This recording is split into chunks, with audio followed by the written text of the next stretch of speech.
I'm excited to welcome the President's Infrastructure Implementation Coordinator, Mitch Landrieu, to the briefing room. As you all know, Mitch served as the 61st mayor of New Orleans. Under his leadership, New Orleans is widely recognized as one of the nation's greatest comeback stories, recovering from Hurricane Katrina and the BP oil spill. Mitch served as president of the U.S. Conference of Mayors, was named Public Official of the Year in 2015, and was voted America's top turnaround mayor in a survey of mayors in 2016. Prior to serving as mayor, he served 2 terms as lieutenant governor of Louisiana and in the Louisiana House of Representatives for 16 years. As the president's infrastructure coordinator, Mitch oversees the largest long-term investment in America's infrastructure and competitiveness in nearly a century. I wanted to have him come speak with all of you following our announcement on Friday of more than $27 billion from the bipartisan infrastructure law to fix an estimated 15,000 bridges across the country, and ahead of the president's meeting later this week with the Infrastructure Implementation Task Force, which he co-chairs. With that, I will turn it over. He's agreed to take a few questions before he has to go build some more bridges. We're coming out with that. Go ahead.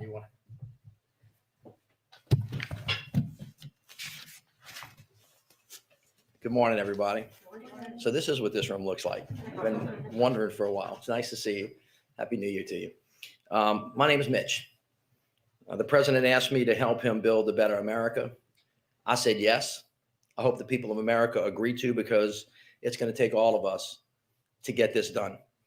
When President Biden came into office just 1 year ago, he pledged to use the power of the presidency to help everyday Americans, to bring people together and to rebuild our country. For decades, we just talked about Infrastructure Week, but President Biden reached across the aisle and in a bipartisan way actually got it done. Promises made, promises kept. Let me tell you, every week now is going to be Infrastructure Week, except the difference is we're actually going to build stuff. With a bipartisan infrastructure law, President Biden is delivering the largest investment in infrastructure in a generation. That means in most of our lives. A little more than 60 days ago, our team hit the ground running to deliver results. We have now convened the task force made up of cabinet members a total of 6 times. This Thursday will be our 7th, and the president will be with us. We're discussing hard questions, seeking to flesh out the tough stuff first. I'm a firm believer in running to the fire, not away from it. We're breaking down silos across agencies, on guidelines, on permitting, on hiring. This is a one team, one fight mission, and we're going to operate in that way. We also need good partners. The fact of the matter is that most of the building will actually be done by the states, by the cities, by the counties, by the tribal leaders. That's why our team and me personally have been reaching out extensive outreach to state and local officials. At this point, we have reached out to all 50 governors and their key staff. I have spoken to hundreds of elected officials, and we have gotten a fantastic response from them all. As you know by now, we have asked states to appoint infrastructure coordinators, which we think will help foster cross-agency collaboration and make it easier for them to get problems solved very quickly. Already, states like Delaware and New Mexico have appointed coordinators, and states like Arkansas and Michigan are setting up interagency task forces. Our team is here to be problem solvers, to deliver, to build a team, and to help tell the story. Ultimately, we want to help people take advantage of this great opportunity to build a better America. Now, as a country, we haven't spent this amount of money on infrastructure in generations. So we're talking about how to do it with accountability and transparency, on time, on task, on budget, spending taxpayer dollars, both wisely and well. Earlier today, I convened the inspectors general of federal agencies involved in the implementation of the law, letting them know we want to do this in a partnership, just like the president did when he was the vice president. He led the Recovery Act process, as the president has expected from his team since day one, including the implementation of ARP. As the president has made clear, results and accountability go hand in hand. To deliver results now and in the years to come, the federal government must undertake this work in a manner that is deserving of the public's trust. So we're going to lean forward. Stewardship of public dollars is a high priority. But I want to level set. This infrastructure work in general is not a one-time economic stimulus. It is not a race to see how many ribbons we can cut before the end of the year. Doing this is going to require balance. It's going to require order. We are definitely going to go fast, but we are not going to hurry, and we are going to get it right. On the nuts and bolts, we're on the right track. As the president laid out last week, we've made real progress. You've seen the announcement, rebuilding roads, ports, and airports. We're making progress on delivering high-speed internet to every American. We're making progress on ensuring water systems deliver clean water by replacing lead pipes. And of course, on Friday, the president rolled out the massive $27 billion allocation to states to fix over 15,000 bridges, the largest bridge program in American history. You see, bridges connect us. They connect people, the movement of goods. They connect communities. They connect the country. With this investment, President Biden is creating a bridge to the future, a pathway to win, a pathway for all of us to win. And today, we have another great announcement. The Department of Interior is announcing a new interagency program for cleaning up orphaned wells, a key initiative of the bipartisan infrastructure law. The law includes $4.7 billion to clean up orphaned well sites, plugging, remediation, and restoration activities. So what does this mean for the people of America? Millions of us, millions, live within a mile of hundreds of thousands of orphaned and abandoned wells that leak and spew. These wells jeopardize public health and safety by contaminating groundwater, seeping toxic chemicals, emitting harmful pollutants, including methane. This well capping program also creates jobs and will revitalize rural economies in places where people are directly affected by the transitioning economy. So many of these issues we face, cleaning it up will take an all of government approach. Interior Secretary Deb Haaland is leading this effort in close partnership with the Department of Agriculture, EPA, and the Department of Energy. And already 26 states have asked for fundings to take advantage of this opportunity to clean up this mess. Secretary Haaland told me the other day a story about a school she visited where children had tissues in their nostrils due to constant nosebleeds, a result of contamination. Can you imagine having our children have to learn in this kind of environment? It has gone on for quite a long time. That's why we're doing this, real results where people live and where it really matters. Cleaning up communities, fighting climate change, creating new and better jobs, and building a bridge to a future economy. It's a really consequential effort. And later this week, there will be more announcements to come. In closing, let me just say, the president has been clear in his charge to me. Build a better America without unnecessary bureaucracy and delay, while at the same time doing what is difficult for the sake of what is right. And so better, as we have said many times, means creating good middle-class jobs, investing in American manufacturing and building capacity right here at home, supporting disadvantaged and underserved communities so that no one and no community is left behind, advancing climate resilience and sustainability so that we can be better prepared and ready for whatever is coming our way. All of this will make us stronger and better, reduce costs for the middle-class families, and help us compete. This is what building a better America looks like for all of us. Thank you. Jen, back to you. All right.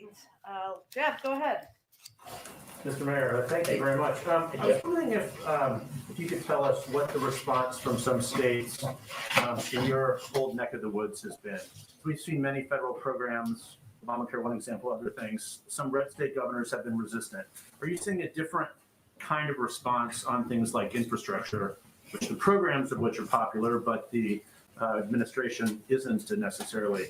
And just give us a time frame of when you think some of these ribbon cuttings, I know that's not the metric, but when will they be happening? Anything this year? Yeah, Jeff, thank you so much for that. A very wise person said, even if they vote no, they want the dough. And that's absolutely true, especially on infrastructure. As I said, I have personally spoke to over 40 governors, 3 that chiefs of staff. The others, we have been contacted through staff. I've talked to a number of Republican governors, all of whom in the reddest of red states were very welcoming. They were very appreciative that the president had asked to call. We clearly acknowledged with each other that we may have differences of opinion on other issues, but on building roads and bridges and airs and airports and clean water and broadband, 75% to 80% of the people of America want these things to happen. And the governors have committed to work with us to actually get it done. You mentioned that in my neck of the woods, I'm from the state of Louisiana. As you know, we have gotten beaten to death by Katrina, Rita, Ike, Gustav, the national recession, the BP oil spill, and a bucket load of other stuff. We always wonder when the locusts are coming. And we have had interaction as I was lieutenant governor with a Republican governor who I served with and a Democratic governor. In both of those instances, bipartisanship really is at the forefront of these initiatives. There are going to be some differences, but at the end of the day, there really is common ground. And I feel very good about the willingness to lean forward and to do the things that all of our constituents need, irrespective of what party that they're in. In terms of turning dirt quickly, as I said to you, to level set with everybody in this room, because you will ask me about this from time to time. Can you hurry up? When's the money going to get it to the ground? When are the first ribbon cuttings? First of all, this is very different from the American Recovery Program. This is a long-term investment in rebuilding America better. And so there are a lot of these programs that are actually new. Many of them are not. This happens in two ways. Some of this is through formula funding that has been set. Every governor has received an indication of what the states are going to receive for the next 5 years. And that's across whoever's sitting in the governor's chair, so they can start planning today and actually start breaking ground as soon as they're ready to do that. The other part of this bill is competitive grants. Some of those are going to take a little bit of time to set up. My expectation is there's some projects that you'll see people turning dirt on indefinitely the spring or the fall. Which ones they are, I can't actually point to you right now, but there's no reason why that shouldn't happen, especially if some of the projects have been in the line for some period of time. To that point, the president promised shovel-ready projects. The administration hasn't yet been able to identify which of those projects might be getting underway soon. When will we get a better sense of what projects are coming? I can't give you an exact date, but as I said to you, with the announcements that have happened in the first 60 days, and you have a list of what those announcements are, I don't need to repeat them, but you remember the investments that we made in ports and the investment that we just made in bridges and the ones that we sent out, the ones that Michael Regan sent out on clean water and clean air.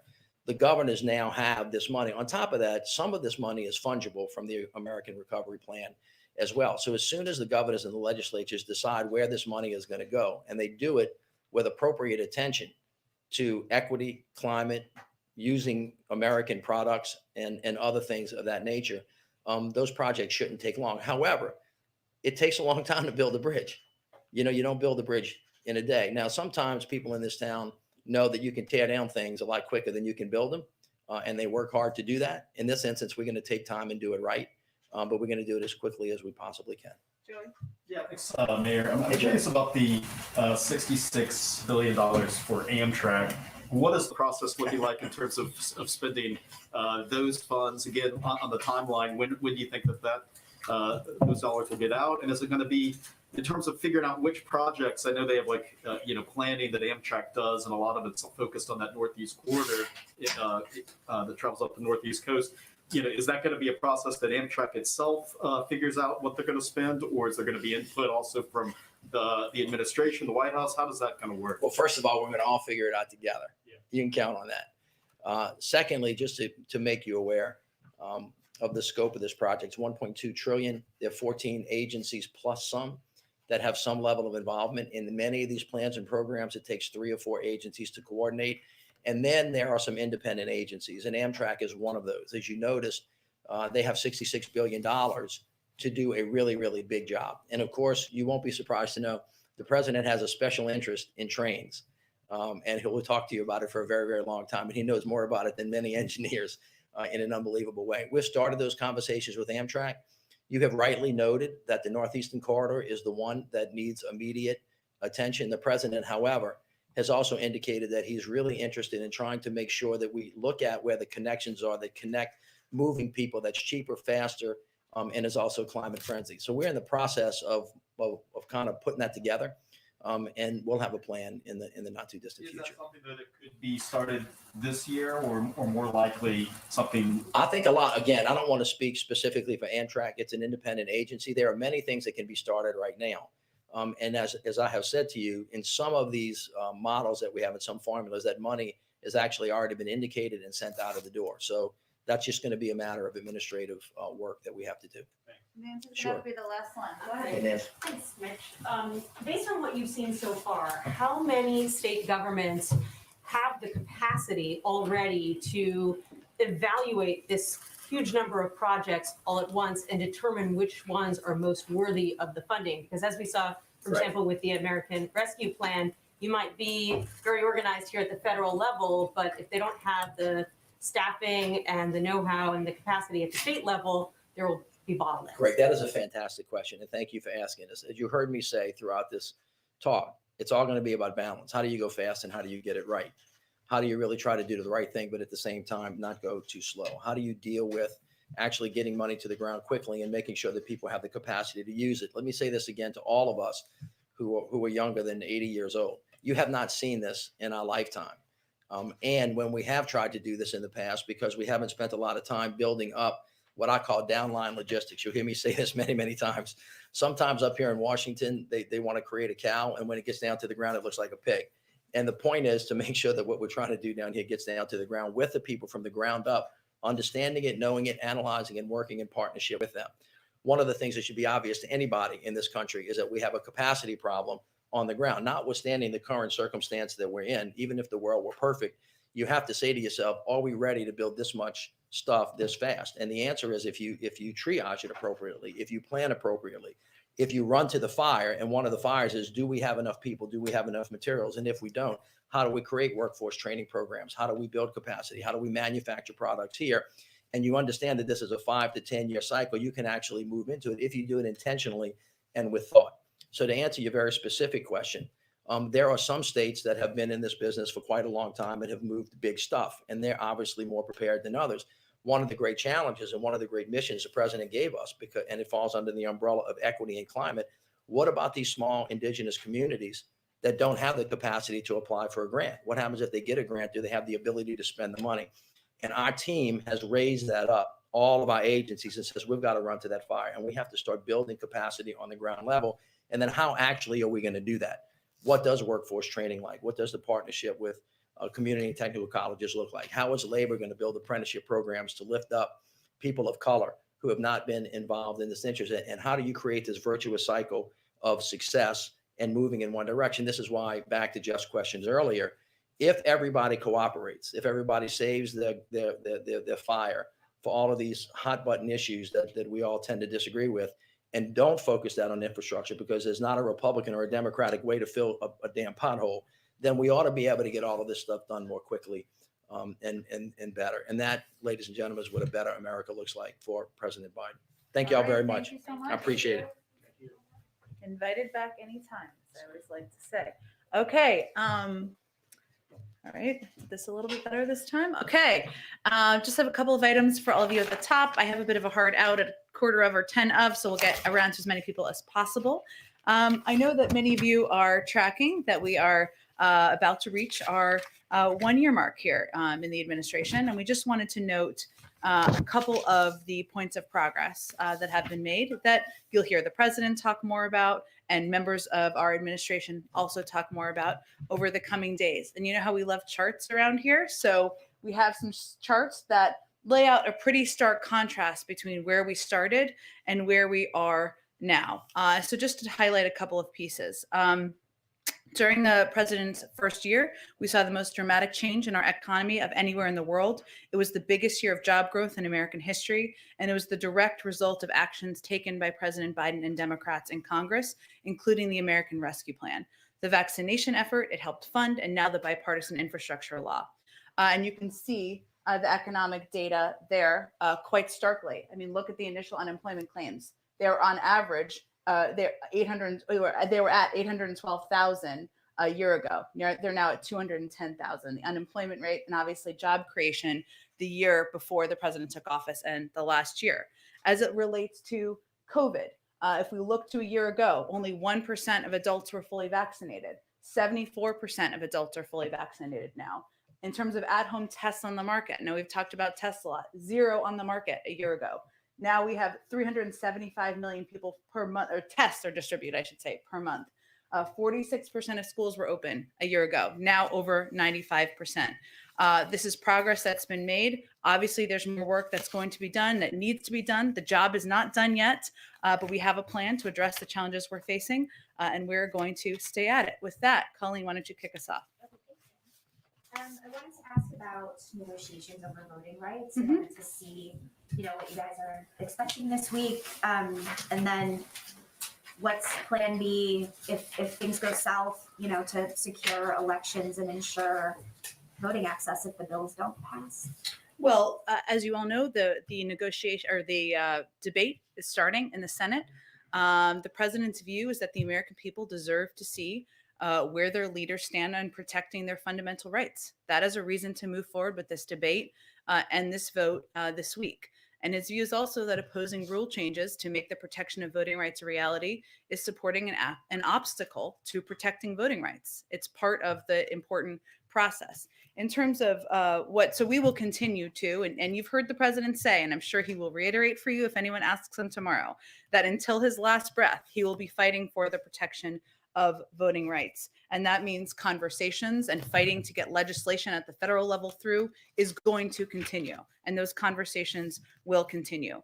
I will note that in addition, we have also been working with organizations all across this country who are building diverse coalitions to pass voter laws and push back against those that make it harder to vote and threaten free and fair administration of elections, in addition to doing the critical work to register and educate voters. These organizations have built grassroots leadership at the state level. They're providing training, policy, research, messaging guidance, and directing organizing to register voters, deploy voter protection teams in states that are rolling back voter protection. I'd also note the vice president knows Americans at every level are focused on this fight, and she will continue engaging and leading this effort with activists, policy leaders, and elected officials around the country. But right now, our focus is on the debate, on the vote that is going to be happening, and on the fact that it will highlight very clearly for the American people who stands with them in protecting their voting rights and who stands against it. What do you hope to achieve with the Secretary of State heading not only to Ukraine, but then later to Geneva to meet with Lavrov, especially since, talks over Ukraine aren't exactly going all that well right now? Well, let me just give you a little bit of an update on where things stand. And obviously you're following this closely, but this morning, Secretary Blinken spoke with Russian Foreign Minister Lavrov. They agreed to meet in Geneva, as you noted. At that meeting, Secretary Blinken will urge Russia to take immediate steps to de-escalate. He will also fly to Kyiv to consult with President Zelensky and Ukraine's leaders, and to Germany for consultations. As you also know, there is a congressional delegation that is also on their way there. And it's a note, I would note that just indicates that support for Ukraine has always been a bipartisan issue, and we welcome that. But where things stand right now, President Putin has created this crisis by amassing 100,000 Russian troops along Ukraine's borders. This includes moving Russian forces into Belarus recently for joint exercises and conducting additional exercises on Ukraine's eastern border. So let's be clear. Our view is this is an extremely dangerous situation. We're now at a stage where Russia could at any point launch an attack in Ukraine. And what Secretary Blinken is going to go do is highlight very clearly there is a diplomatic path forward. It is the choice of President Putin and the Russians to make whether they are going to suffer severe economic consequences or not. Go ahead. Oh, let me go around to people who had questions. Go ahead. Trevor. Could you, when you're talking about kind of this meeting that the Secretary of State is going to have with Sergei Lavrov, what is is there an expectation that he's going to provide some sort of response to the issues that were raised in the January 10th meeting? Oh, well, again, I don't have anything for you to specifically preview on the behind the scenes negotiations and discussions, but our position has been crystal clear from the beginning, the position of the president and the Secretary of State, that there are two paths. There's a diplomatic path forward. We certainly hope they take that path. There's the other path. It is up to the Russians to determine which path they're going to take, and the consequences will be severe if they don't take the diplomatic path. There's been reporting out of Europe that essentially this idea that's been floated about taking Russia out of the SWIFT financial payment system is basically off the table at this point. Is that accurate? No option is off the table. In our view, we continue consulting closely with European counterparts on severe consequences for Russia if it further invades Ukraine. Commitment from the German government that they will end the Nord Stream 2 pipeline? I think, as you know, it is not functioning currently. You've seen the steps that they have taken recently. Germany's Federal Network Agency has suspended the certification process as well of Nord Stream 2. And our view continues to be that stopping the Nord Stream 2 pipeline is a credible piece we hold over Russia at this point in time, especially since it is not functioning. And if sanctions are imposed right now, which some are proposing, and Russia views these sanctions as a sunk cost, then this would be one less consideration in its calculus. So, of course, we're consulting closely with all of our partners and allies in this, but I would just note again that the pipeline's not operational, that Germany's Federal Network Agency has suspended the certification process. Go ahead. Thanks. Staying on Ukraine and Russia, what does the White House make of the evacuation of Russian diplomatic staff from their embassy in Kiev? And do you think the threat of invasion is getting higher or lower? Well, I think, as I noted a few minutes ago, we believe we're now at a stage where Russia could at any point launch an attack on Ukraine. I would say that's more stark than we have been. In terms of the decision to move to evacuate their embassy or to move personnel out of their embassy, we have information that indicates the Russian government was preparing to evacuate their family members from the Russian embassy in Ukraine in late December and early January. We certainly would refer you to them for more specifics about what their decision is, but we don't have an assessment on why in the meeting. Another one on reports that the White House is in talks with the FAA and wireless providers on the 5G rollout and there's potential disruption to airline travel. Is there anything more you can tell us on this agreement you're working on? And are you trying to prevent any flight cancellations, which could start as soon as tomorrow? Well, we are, those conversations are ongoing. I don't have an update at this moment, but they're ongoing right now, I would say. So we have the safest airspace in the world. We're committed to reaching a solution around 5G deployment that maintains the highest level of safety while maintaining disruptions, while minimizing disruptions to passenger travel, cargo operations, and our economic recovery. We certainly understand what's at stake for both industries. We are actively engaged, as you said, with the FAA, FCC, wireless carriers, airlines, and aviation equipment manufacturers to reach a solution. And we believe that with continued cooperation, we can chart a path forward. But certainly minimizing flight disruptions, ensuring safety in travel is a top priority. And then one more, going Bloomberg on you. Microsoft buying Activision Blizzard will create the world's third biggest video game company. Does the White House have any competition concerns with this acquisition? Well, I would just note that today there is an announcement by the FTC and the Justice Department that's probably happening now. Broadly speaking, this is not about this specific case, which is, in our view, a critical step towards delivering on one of the key priorities of the executive order the president signed, which is strengthening enforcement against illegal mergers. And it basically kicks off the technical process to review merger guidelines. As it relates to this specific case that you mentioned, I don't have a comment on a specific merger, but I just wanted to point you to their announcement, their press conference that may be going on right now. Go ahead. Oh, Joy, let me go ahead. Okay. Let me go ahead so I just get to the next question. Sure. There's bipartisan supply chain resiliency legislation in the House, the U.S. Innovation and Competition Act. Is the White House engaged in getting lawmakers on board with this? Very closely engaged, and we've been advocates for investing in manufacturing here in the United States, including investment in our chips manufacturing capacity, but we're very closely engaged in these discussions. What kind of discussions you're having and where there's... Just that we've been engaged from the beginning. The president has long been an advocate for increasing investment in our manufacturing capacity at home, and we are looking forward to it moving forward. Another one. Does the president think that members of Congress should be prohibited from trading stocks? The president is prohibited from doing this. So where does he stand on this? And should their spouses be too? The president didn't trade individual stocks when he was a senator. That is how he approached things. He also believes that everyone should be held to the highest standard, but he'll let members of the leadership in Congress and members of Congress determine what the rules should be. Go ahead, Michael. Thanks, Ben. A couple questions on what happened in Texas over the weekend. Sure.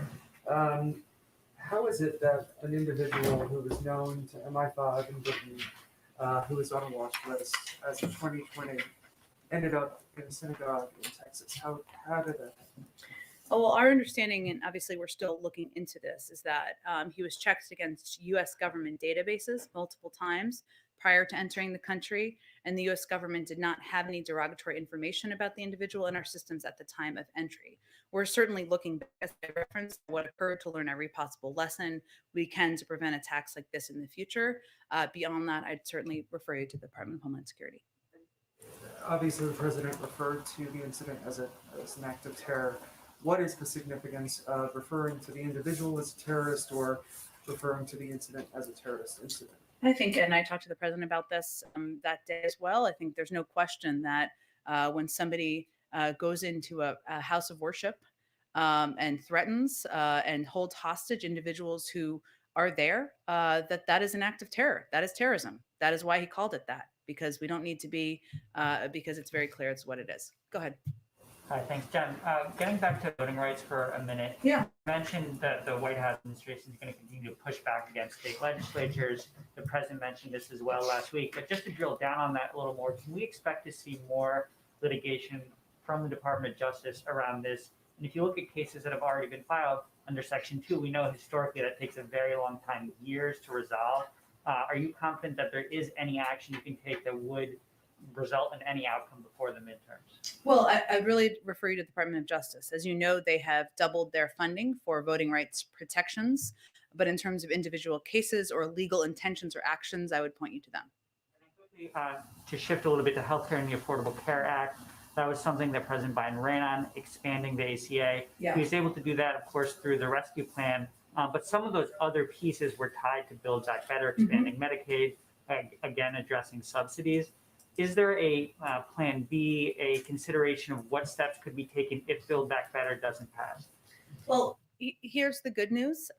There's a lot of interest, excitement, and engagement with a broad range of members of Congress about the shared desire to get something done and to lower costs for healthcare, for elder care, for childcare.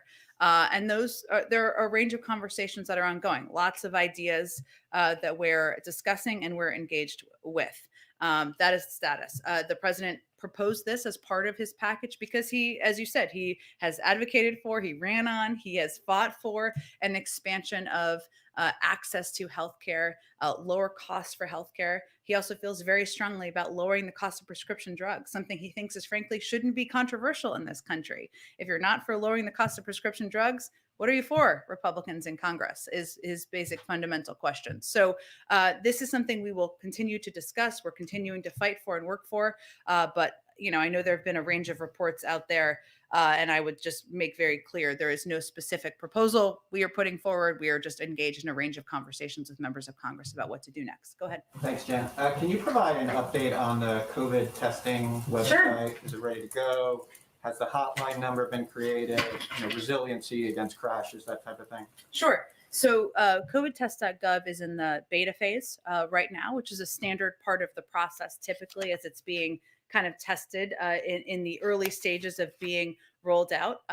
We didn't start from scratch here, of course. The Postal Service already runs a website that sells goods to the public, as you know. Every website launch, in our view, comes with risk. We can't guarantee there won't be a bug or two, but the best tech teams across the administration and the Postal Service are working hard to make this a success. So it will officially launch tomorrow morning. It's in the beta testing phase right now.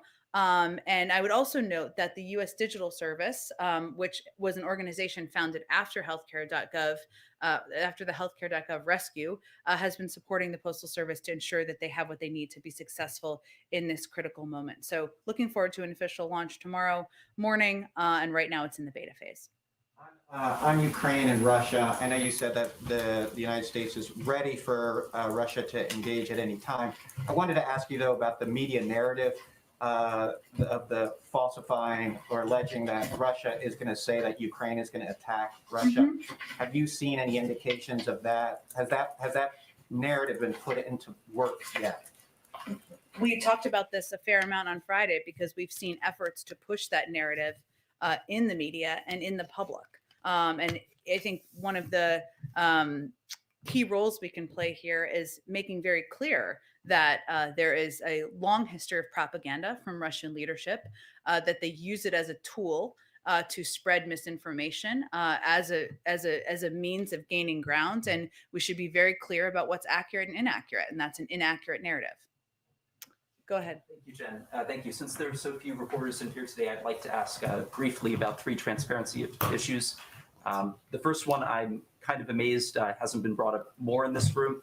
That is that Vanity Fair reported recently that on October 22nd, a group of health experts from Harvard, Rockefeller Foundation, and other groups proposed on a Zoom meeting with administration officials a plan to mass distribute coronavirus tests to homes before Christmas to prevent a winter surge of COVID-19 cases, but that they were told 3 days after that Zoom meeting that that idea was dead.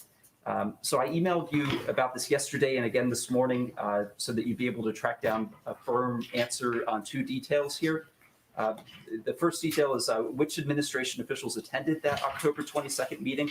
For example, did Drs. Fauci and Walensky participate? And was President Biden personally briefed at the time on that recommendation before it was passed over?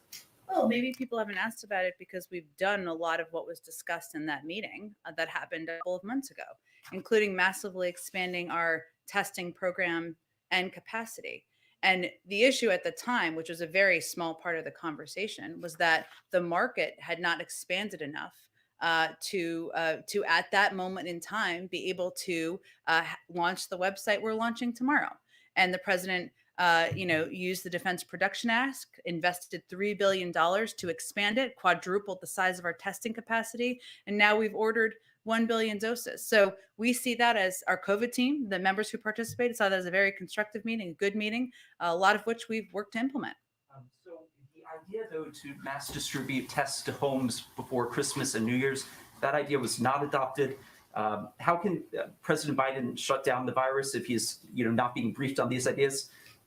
That's my question. So I'm wondering who were the advisors and was President Biden briefed on this idea at the time? Well, I think I just answered your question, which you may not have been listening. Maybe you were waiting to read your next question, which is fine.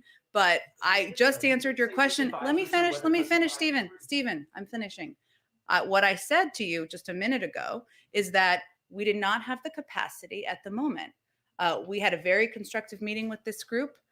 We agreed in the need to expand our testing capacity. That's why we quadrupled the size of our testing capacity and why the president had already used the Defense Production Act to invest $3 billion.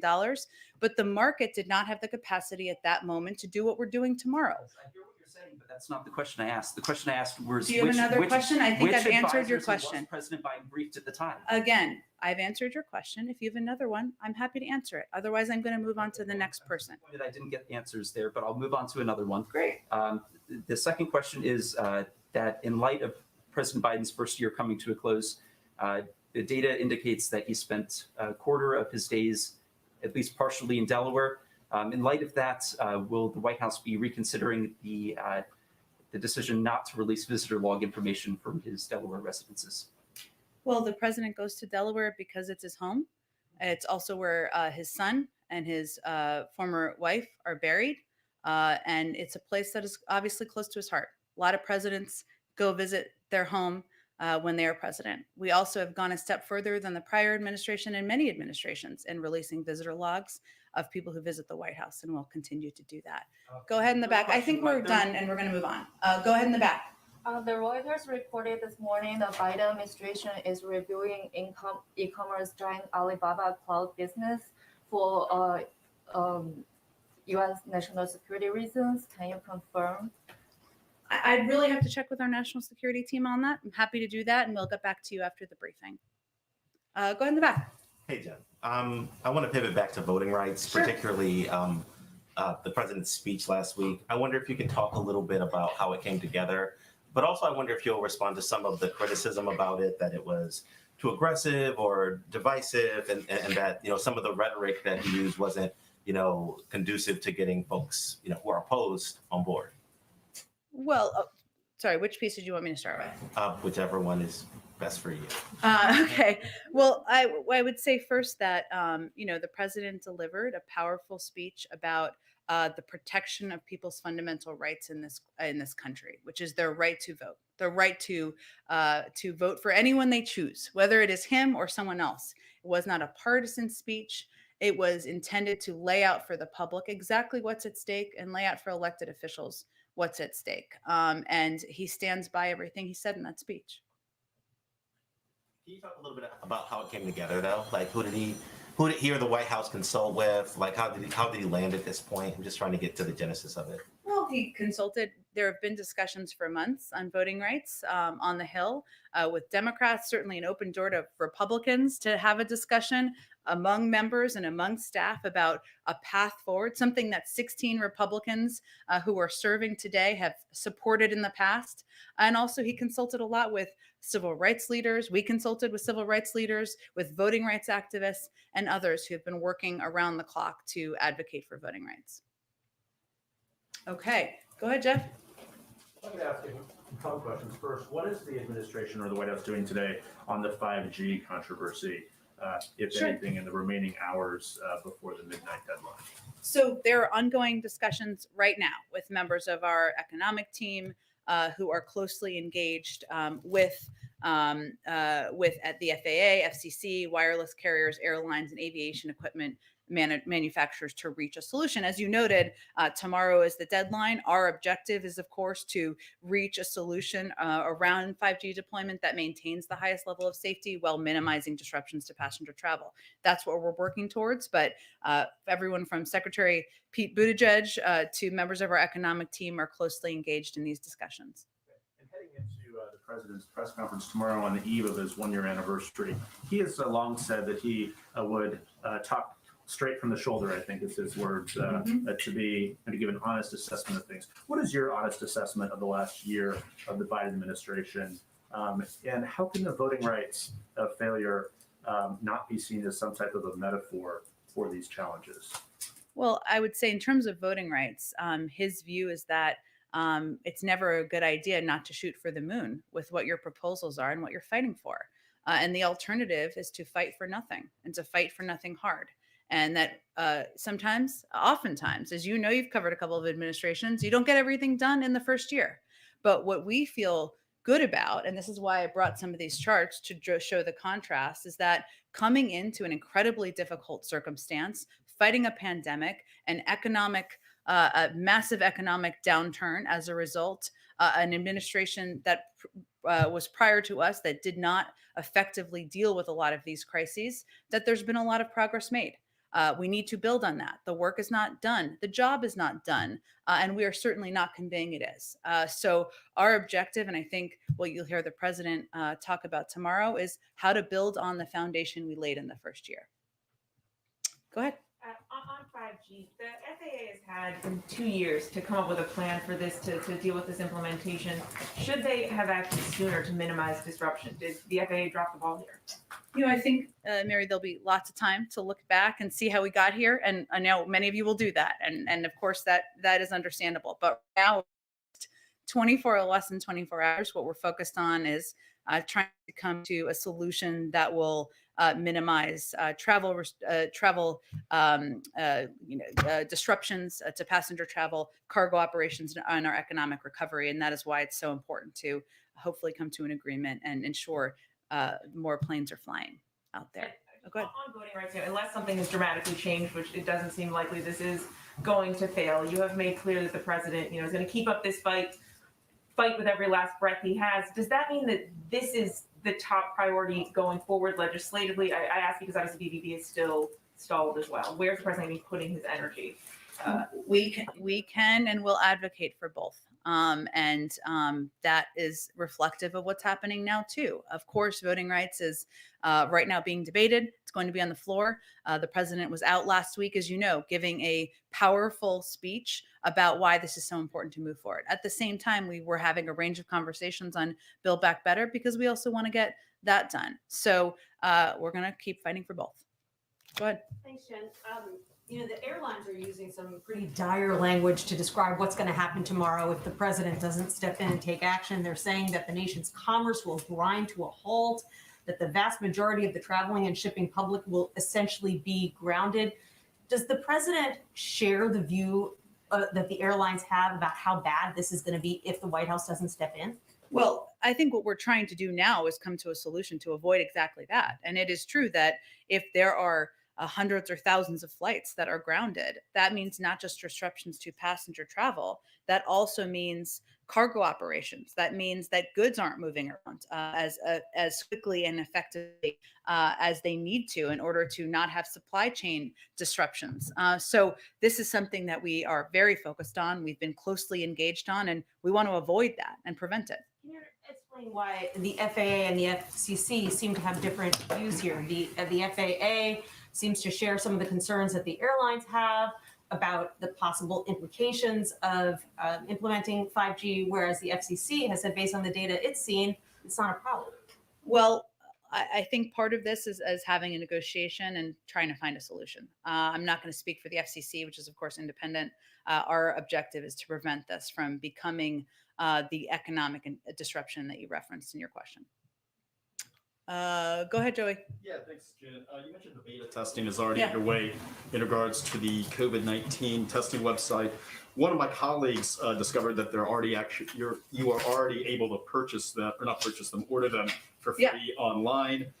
So, for people who are purchasing them today, are these orders being registered? Are they going to be? Yeah, that's beta testing. Okay. Yeah. So meaning we're going to launch it formally tomorrow morning, but this is how we did vaccines.gov as well. So it's kind of a part of the process. Do you have an official rollout tomorrow morning? What time in the morning can we expect? I don't have the exact time for you at this moment, but again, it's going to be out tomorrow morning, mid-morning tomorrow, and we're looking forward to getting free tests out to the public. And on the same topic, Maryland Governor Larry Hogan yesterday on Face the Nation said the federal government has, quote, fallen short in a couple ways recently in regards to its COVID-19 response. He pointed to these 500 million rapid tests, saying the federal government has purchased tests that his state had already contracted rather than purchasing new tests. He said, quote, we're sort of getting the tests that we already had plans for, and we're now getting some of those providers to tell us they no longer have the rapid test. So what is the White House's response to that criticism that the federal government is purchasing the same allotment of tests and hamstringing some state efforts here? I'd have to check into that on the accuracy of that with our COVID team, and I'm happy to do that. All right. Thanks so much, everyone. Thank you.